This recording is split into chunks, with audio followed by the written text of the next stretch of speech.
About 22 years ago, I read a delightful book called Sleepovers, and it's the first book I ever remember falling in love with. And in some ways, Jacqueline Wilson is the reason I became a writer, and that can be largely connected to the love of Jacqueline Wilson's work that Sleepovers sparked for me. So when I found out that over 2 decades later she was releasing a sequel, The Best Sleepover in the World, I had to have it straight away. I had to read it immediately. This was released today. I have just finished reading it in one sitting and I got a little bit emotional.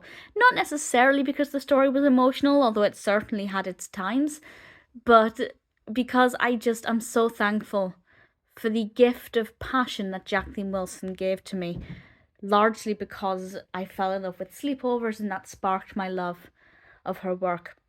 So this to me is just an incredible experience. But even stepping outside of that, it's still a very well written story and it's so beautiful. I will keep this spoiler free.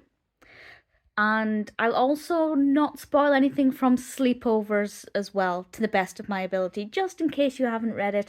You don't need to have read Sleepovers first, but I would recommend it. But before I get in with the narrative, I want to take a moment to appreciate this stunning, stunning cover. It is gorgeous. Obviously, when I found out that Nick Sherratt was going to be no longer illustrating Jacqueline Wilson's books, I was a little bit heartbroken, but Rachael Dean has done an amazing job with the books she's illustrated so far. This is no exception. This is, of course, a hardback. This is the first Jacqueline Wilson book I've ever bought on the day of release, I think.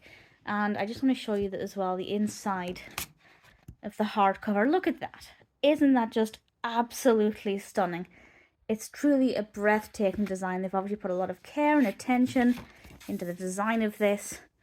It really is beautiful. And the back, for anybody who is interested, there we go. So, we have the return of the Alphabet Club. Amy, Bella, Chloe, Daisy, and Emily. And this is told from Daisy's perspective, which I was really pleased about. Daisy is a great protagonist. I did wonder if maybe it would be from one of the other girls' perspectives. It would be really interesting to have one from Chloe's perspective, but that's not what's happening here.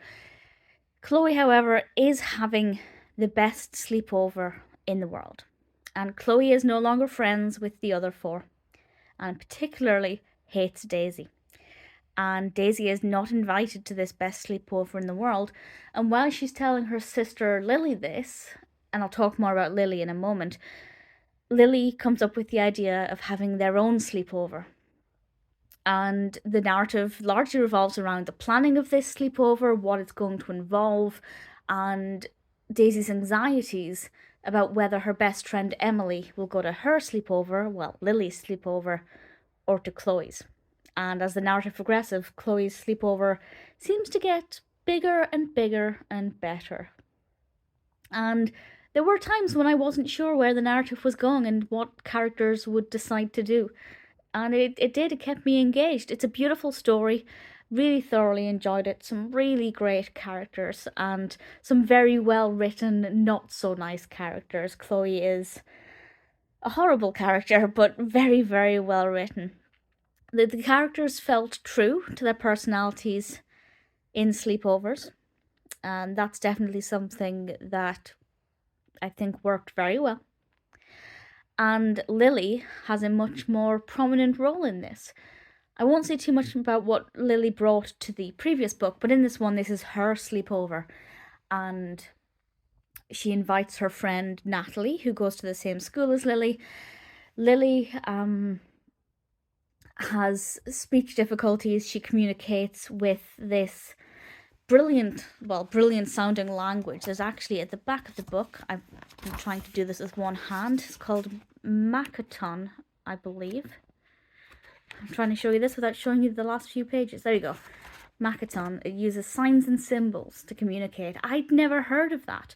And throughout the story, we get some examples of how to do it and what different signs mean, which I thought was really cool and a really good way to introduce people, myself included, to what Makaton involves. It seems to be a combination of sign language and using gestures, which I think is pretty cool. And Lily is a brilliant character in this. She has a lot to say, which I think was really important, and it really helps to bring the character to life a lot more than in the first book. And I feel like I understood her personality more. I felt like she had a much bigger role to play. Not just that she was central to the story, but that she was central to shaping the story and driving the direction that things went, particularly with a sleepover, which I thought was a lovely way to represent that character, even better than had been done in the first book. It's a gorgeous, gorgeous story, and I read it in one sitting, partly because I'm now 31 and books of this size don't take me too long to get through. I think it was about 200 pages, give or take. But also because I couldn't put it down. It was an absolute joy to read. And it was such a gorgeous treat to revisit these characters that I fell in love with over 2 decades ago. Characters that made me fall in love with their story, with reading. I mean, I loved reading up until that point, but it was the first book I truly remember reading and wanting to read it again immediately. And then I devoured the rest of Jacqueline Wilson's work, and I've never stopped, and I will always be so grateful for what she gave to me. Because she gave to me my life. I am a writer, I'm an editor, it's what I do, it's all I can do, so it's a good job I care about it. Yes, maybe I would have found that out without Jacqueline Wilson, but certainly she allowed me to realise that at a very early age and to nurture that. I'm getting a bit emotional. It's just incredible what Jacqueline Wilson has done for me without even realizing it, and the fact that this is the sequel to the book that kind of started that, to the book that started my journey as a writer. I'm not going to cry, I promise. It's wonderful. It's a beautifully written book. It's a wonderful representation of Lily as a character. It's great that she's such a driving force behind this narrative. And I've just had one of the most magical hours of my life. And then you couple that with this gorgeous design, beautifully presented, professionally published. I didn't spot a single typing error. There wasn't a comma out of place, which may sound obvious, but there are a lot of professionally published books these days that are not up to scratch. But this one's beautiful in every way. I absolutely adore it. I'm so glad. I'm not going to cry.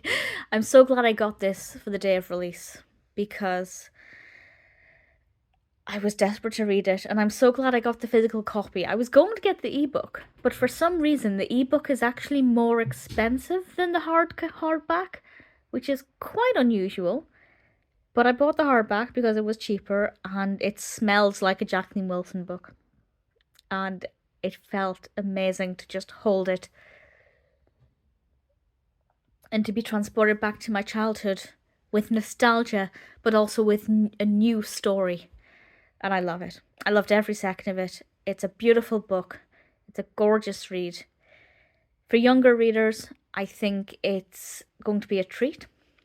I think the vocabulary is generally not too complicated, not too complex, but there are a few words in there that might lend a child to looking up some words in a dictionary, which is not a bad thing at all. Anything that expands vocabulary is a winner in my book, and the best sleepover in the world is without a doubt a winner of a book.